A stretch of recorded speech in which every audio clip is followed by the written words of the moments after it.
Good morning students. आशा है आप सभी अपने घर पर स्वस्थ होंगे। बच्चों, पिछली कक्षा में हमने जीव विज्ञान के प्रथम पाठ यानी कि जैव प्रक्रम में भोज्य पदार्थों का स्थानांतरण और वाष्पोत्सर्जन ये टॉपिक पढ़े थे। आज हम इस पाठ का अंतिम टॉपिक उत्सर्जन ये प्रारंभ करेंगे। उत्सर्जन का क्या मतलब है बच्चों, हमारे शरीर में दो प्रकार की प्रक्रियाएं लगातार चलती रहती हैं, उपचय और अपचय। इन दोनों को मिला करके क्या कहते हैं, उपापचय या मेटाबॉलिज्म कहते हैं। यानी कि उपचय और अपचय दोनों को मिला करके हम क्या कहते हैं, उपापचय यानी कि मेटाबॉलिज्म कहते हैं।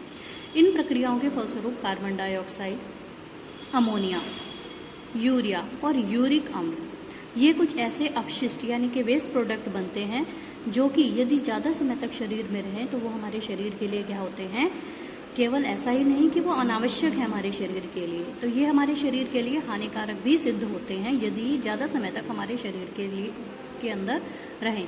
तो समय समय पर इन अपशिष्ट पदार्थों का शरीर से बाहर निकलना जरूरी होता है। इन अपशिष्ट पदार्थों को उत्सर्जी पदार्थ कहते हैं और वो प्रक्रिया जिसके द्वारा इनको शरीर से बाहर निकाला जाता है उस क्रिया को हम क्या कहते हैं, उत्सर्जन कहते हैं। अलग अलग जंतुओं में उत्सर्जन की प्रक्रिया अलग अलग प्रकार से होती है। जैसे कि अमीबा है, एक कोशिकीय जंतु है, ये आप इस चित्र में यहाँ पर देख सकते हैं। तो ये अपशिष्ट पदार्थों यानी वेस्ट प्रोडक्ट को अपने शरीर की ये जो सतह है इससे बाहर की तरफ विस्तृत कर देता है। इसमें कोई विशेष उत्सर्जी अंग नहीं होते, लेकिन जितने भी उच्च कोटि के जंतु हैं जिसमें मनुष्य भी है एक, तो उनमें क्या होता है, विशेष प्रकार का उत्सर्जन तंत्र होता है। अब हम मनुष्य के उत्सर्जन तंत्र के बारे में बच्चों यहाँ पर पढ़ेंगे। उत्सर्जन तंत्र में, मनुष्य के उत्सर्जन तंत्र में सबसे जो प्रमुख उत्सर्जी अंग है वो है एक जोड़ी वृक्क, जिसको आप किडनी के नाम से भी जानते हैं। एक जोड़ी जो वृक्क है ये मनुष्य के प्रमुख उत्सर्जी अंग है। इसके अलावा जो दोनों वृक्क हैं इनमें से बायां वृक्क और ये दायां वृक्क, बायां वृक्क जो है वो दाहिने वृक्क से थोड़ा सा आगे की ओर स्थित होता है। दोनों ही वृक्कों के ऊपर यहाँ पर एक एक अधिवृक्क ग्रंथि जो है लगी हुई होती है। यह एक अंतःस्रावी ग्रंथि होती है। इसके अलावा दोनों वृक्कों में शुद्ध रक्त जो है वो रीनल धमनी के द्वारा पहुँचाया जाता है। ये रीनल धमनी है और ये जो आप देख रहे हैं बच्चों ये क्या है, रीनल शिरा। ये वृक्कों से अशुद्ध रक्त को एकत्रित करके पश्च महाशिरा में पहुँचाती है। तो इस प्रकार से दोनों ही वृक्कों के अंदर के जो पार्ट हैं ये यहाँ से एक एक यूरेटर यानी कि मूत्रवाहिनी निकल करके यहाँ पर मूत्राशय यानी कि यूरिनरी ब्लैडर में खुलती है और यहाँ से मूत्रमार्ग यानी कि यूरिथ्रा के द्वारा यूरिन को बाहर उत्सर्जित कर दिया जाता है।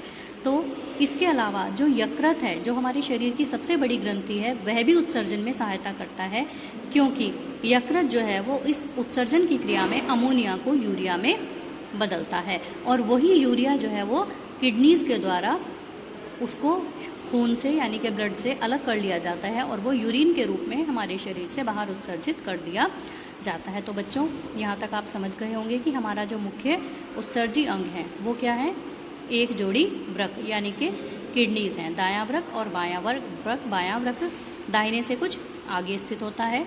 शुद्ध रक्त के लिए रीनल धमनी और अशुद्ध रक्त जो किडनीज से बाहर इसको रक्त को वापस लेके जाती है पश्च महाशिरा में, ये है रीनल शिरा। इसके अलावा दोनों ही किडनी से निकलने वाले ये यूरेटर और ये यूरिनरी ब्लैडर, जिसमें यूरिन जो है वो इकट्ठा होता रहता है और समय समय पर शरीर से बाहर उत्सर्जित कर दिया जाता है। अब हम इसमें पढ़ेंगे बच्चों मैकेनिज्म ऑफ यूरिन फॉर्मेशन। ये जो अभी पढ़ा ये था मनुष्य का उत्सर्जी तंत्र। अब हम पढ़ेंगे मैकेनिज्म ऑफ यूरिन फॉर्मेशन यानी कि मूत्र निर्माण की क्रियाविधि।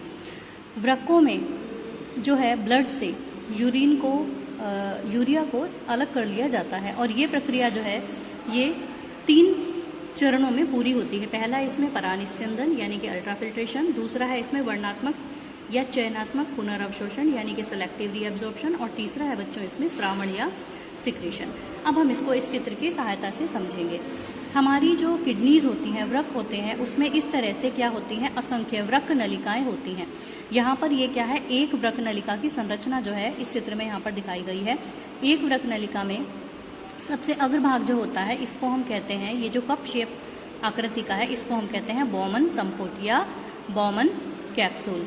इसके अलावा यहाँ पर इसका ये वाला भाग, इसको हम ग्रीवा या नेक पोर्शन कहते हैं। इसके बाद ये जो ये कुंडलित भाग है, इसको हम क्या कहते हैं बच्चों? समीपस्थ कुंडलित नलिका, इस वाले भाग को। ये जो यू शेप का ये भाग आप देख रहे हैं, इसको हम बोलते हैं हेनले लूप। क्या कहते हैं इसको? लूप ऑफ हेनले या हेनले का लूप। इस हेनले लूप के दो भाग होते हैं। एक तो ये भाग जो ये नीचे की तरफ आ रहा है, इसको हम बोलते हैं अवरोही नलिका। इसको हम क्या कहते हैं? अवरोही नलिका। और ये जो ऊपर की तरफ वापस जा रहा है, इसको हम बोलते हैं आरोही नलिका। ये यहाँ पर गलत लिखा हुआ है, इसको हम क्या कहेंगे? आरोही नलिका। आरोही मतलब ऊपर की ओर जाने वाली नलिका। ये इसके बाद ये जो फिर से एक कुंडलित भाग है, ये है इसका दूरस्थ कुंडलित नलिका। और ये जो लास्ट में आप देख रहे हैं, इसको हम कहते हैं संग्रह नलिका या कलेक्टिंग डक्ट। एक बार फिर से आपको बता रही हूँ, ये है बॉमन्स कैप्सूल, यहाँ पर नेक या ग्रीवा, ये समीपस्थ कुंडलित नलिका, ये loop of Henle. Loop of Henle की ये अवरोही भुजा और ये आरोही भुजा या नलिका।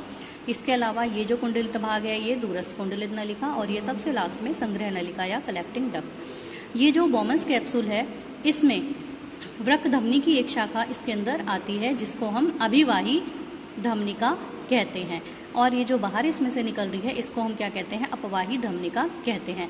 अभिवाही धमनिका काफ़ी मोटी होती है अपवाही धमनिका के कंपैरिजन में। इसका मतलब ये है कि जितनी तेजी से ब्लड यहाँ पर आता है, उतनी ही तेजी से वापस नहीं जा पाता। इसलिए रुधिर के दाब में अंतर के कारण यहाँ से जो रक्त है वो छन करके कहाँ चला जाता है?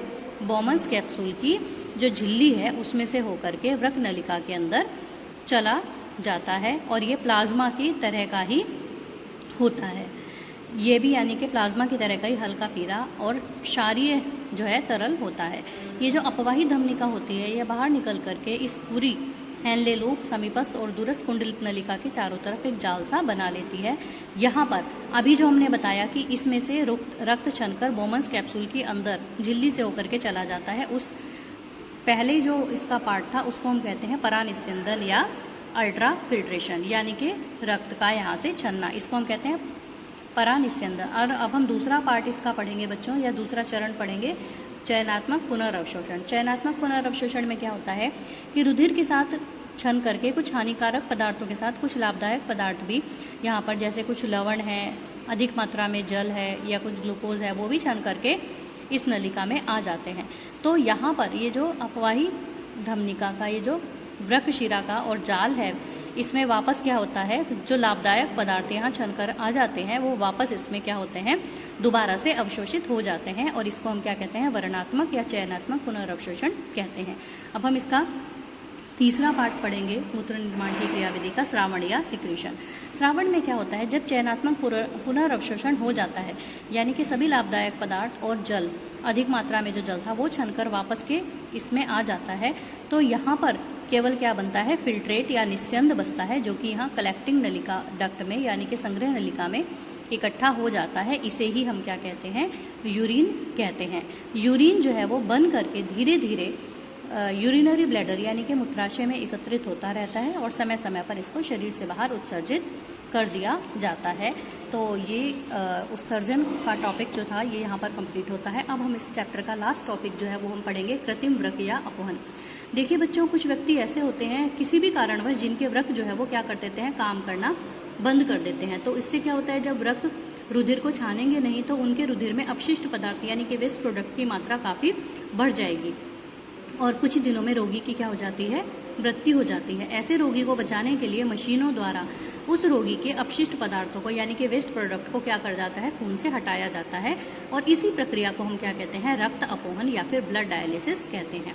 अब हम इसको इस चित्र के माध्यम से समझ सकते हैं। जैसे वृक्क नलिकाएं होती हैं प्राकृतिक वृक्क में, इसमें क्या होता है? ये एक कैबिनेट टाइप होता है जिसमें एक अपोहन विलयन भरा हुआ रहता है।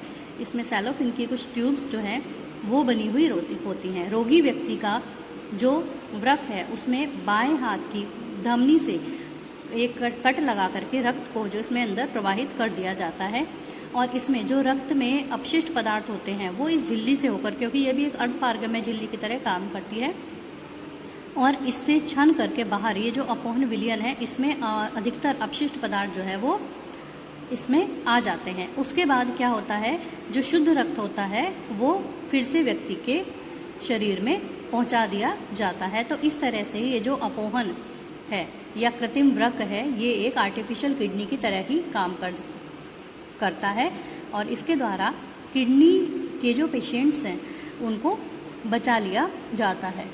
ये जो है प्राकृतिक वृक्क के समान ही कार्य करता है, लेकिन इसमें वृक्क में जो चयनात्मक पुनर्अवशोषण का जो प्रोसेस होता है यूरिन फॉर्मेशन में, वो नहीं होता है।